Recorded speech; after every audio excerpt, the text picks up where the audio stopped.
passing was a blessing as he left his racked body behind for the joyful exuberance of heaven.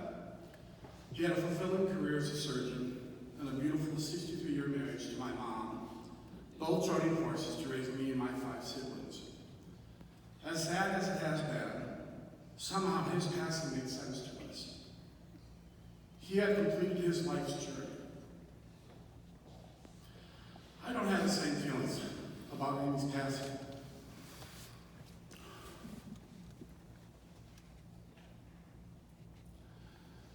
She has given so much to so many, yet still has so much more to give. I'm heartbroken.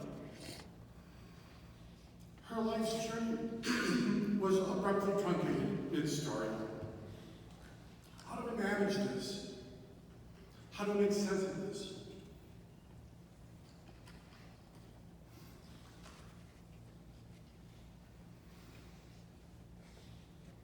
Here's an answer that makes some sense to me. We should emulate and celebrate the Amy that we all know and love.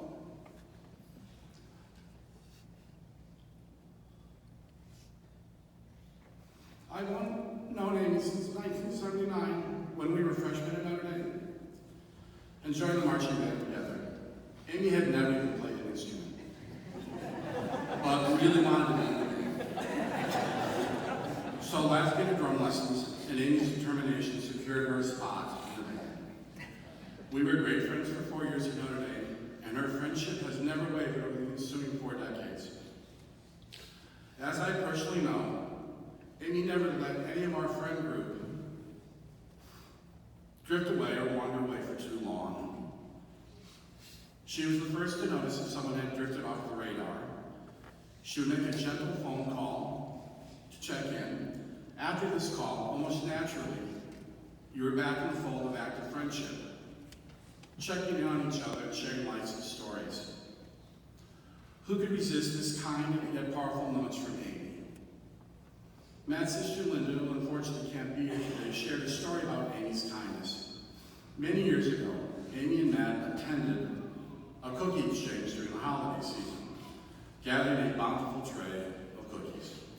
On their way back home, they decided to stop by briefly to visit Linda and her husband, Guy.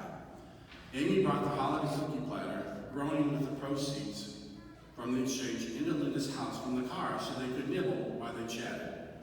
Linda, knowing of Amy's kindness, assumed the entire tray was an early holiday gift and graciously accepted. Amy, without hesitation, handed the large tray to Linda, saying only Merry Christmas and smiling.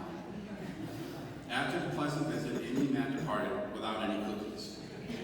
Linda realized later, after personally attending her first cookie exchange and kind of understanding the process better, that Amy likely never intended to share the cookies. Likely intended only to share the cookies for a snack, not give away the entire tray. Amy was brave.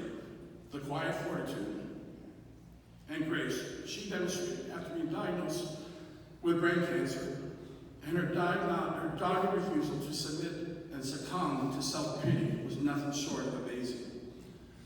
She was a personal inspiration to me every day that she bravely fought the good fight, while fully comprehending that she may still need additional surgery. Her surgeons were unable to remove the entire tumor at her first surgery. She approached her follow-up scans with the help of Matt with quiet but fierce dignity.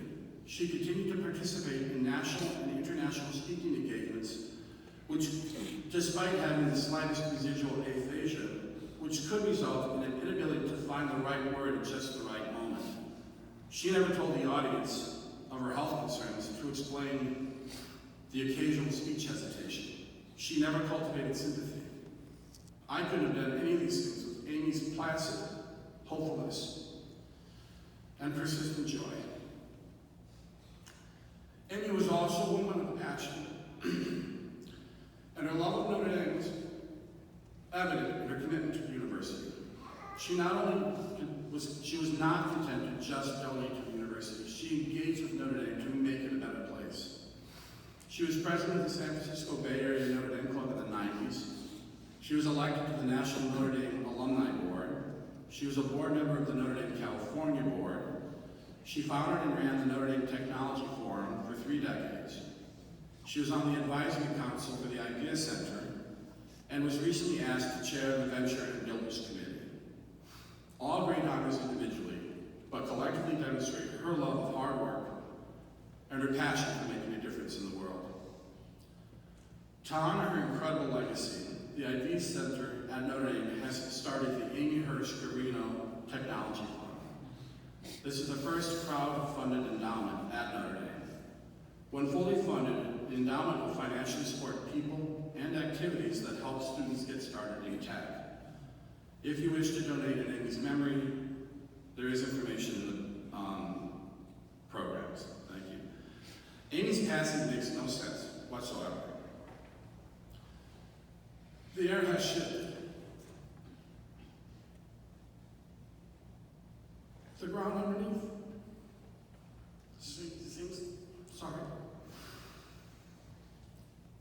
seems less stable.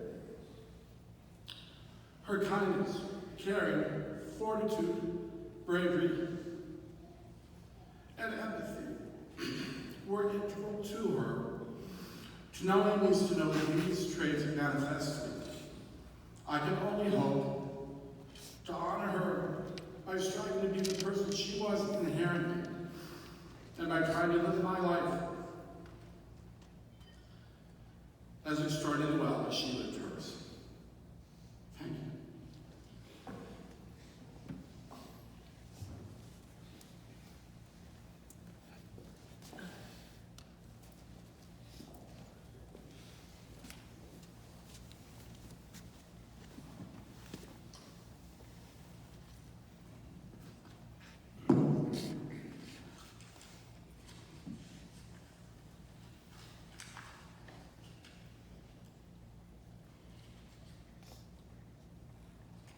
Amy was a planner.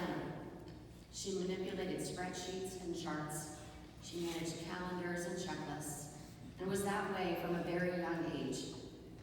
We knew even back then that Amy was special, and that she was going to make a difference in this world, in small, simple ways, and in ways larger than life itself.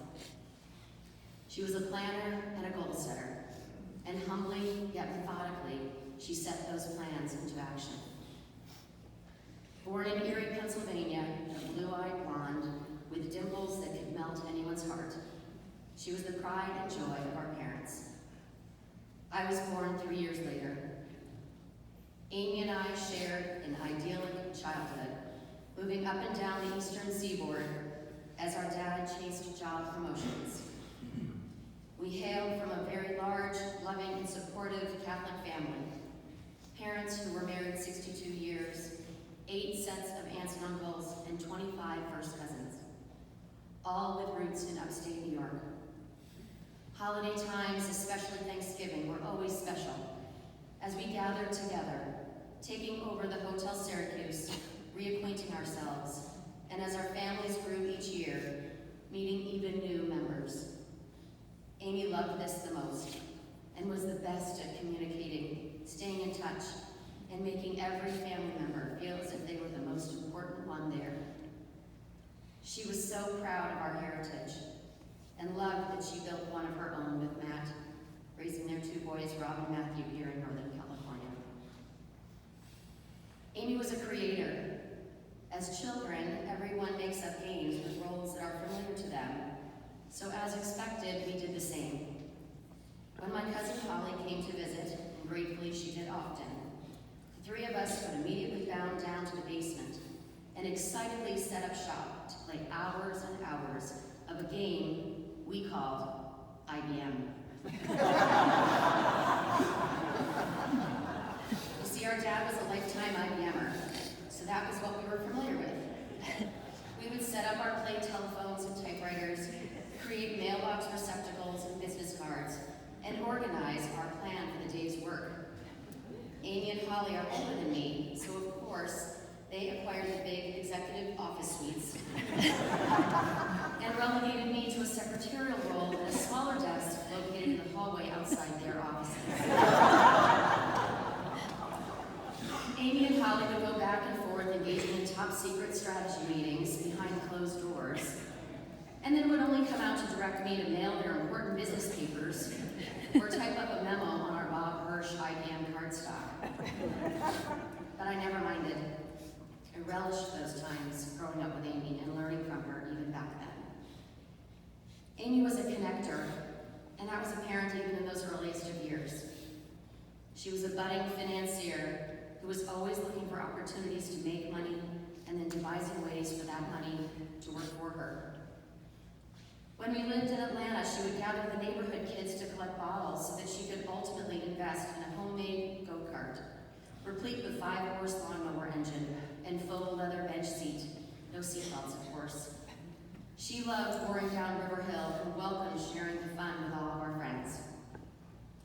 She bought her first share of stock with birthday money at the age of 10 and started a fund for herself, already understanding the benefits of compound interest, investing in the market over time, and building relationships to help you get there. Always an avid reader, Amy loved books as well. One summer she took our collection of books from all over the house and created her own Dewey Decimal System, then proceeded to issue me a library card, insisting that I could only take books out with her permission, and that she would fine me, another revenue stream, if I did not return them to the library on time.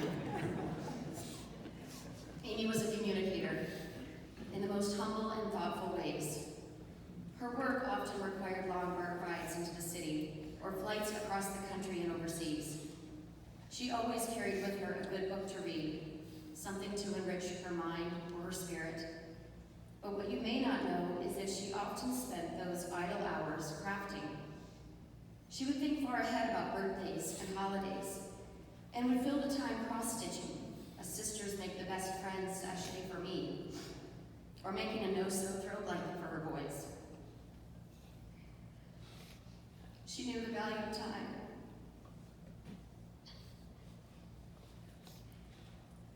And she used it wisely and always for the benefit of others.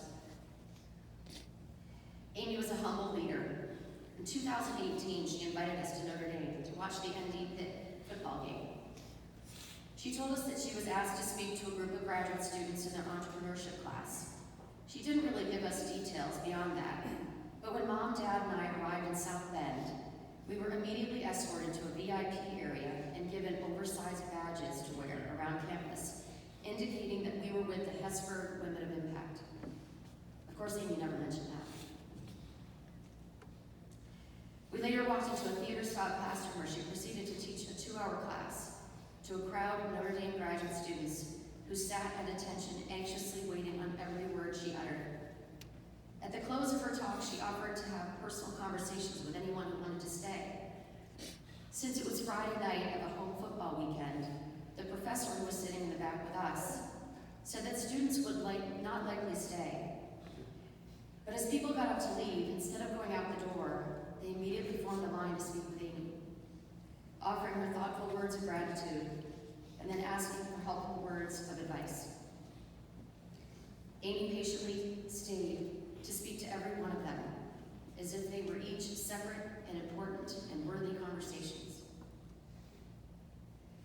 This past fall, Amy returned to Notre Dame to speak to another group of young donors. Her message: think big, start small, and just get going. This has resonated even more with me since the day she passed, as we all try to think of the bigger picture and the purpose of life. Take baby steps and move forward with our lives now, sans Amy. I wasn't with her on this trip, but through the benefit of technology, I have watched her speech many times. Grateful at least that her words and image live on in perpetuity, so that I and others can continue to learn from her. Amy was a thinker. Every 2 years, she would take 2 days off to simply reevaluate her life, her work, and her goals, to be certain that she was using her time in the best way to maximize her potential. And she was not afraid to switch gears if after those 2 days, she determined that that was what was best for her work and her family. She consulted countless young people in the industry, She helped make connections so that not just she, but everyone could find success if they were willing to work for it. Diminutive in size, Amy's presence was felt across the globe, and though she was a tech giant, if you asked her what her greatest accomplishment was, she would say her family. She was always the most content when her home was full with the extended Hirsch and Guarino families, Bob and Matthew's childhood friends, neighbors from Danville and the Court, former high school and college classmates, and even acquaintances she met recently. Preparing a meal in the kitchen, hosting a bocce or basketball game in the backyard, sharing her favorite Napa wine. Amy always made it look so easy and made everyone feel like they were the most important people in the house. Amy was a planner, but she was not planning on this.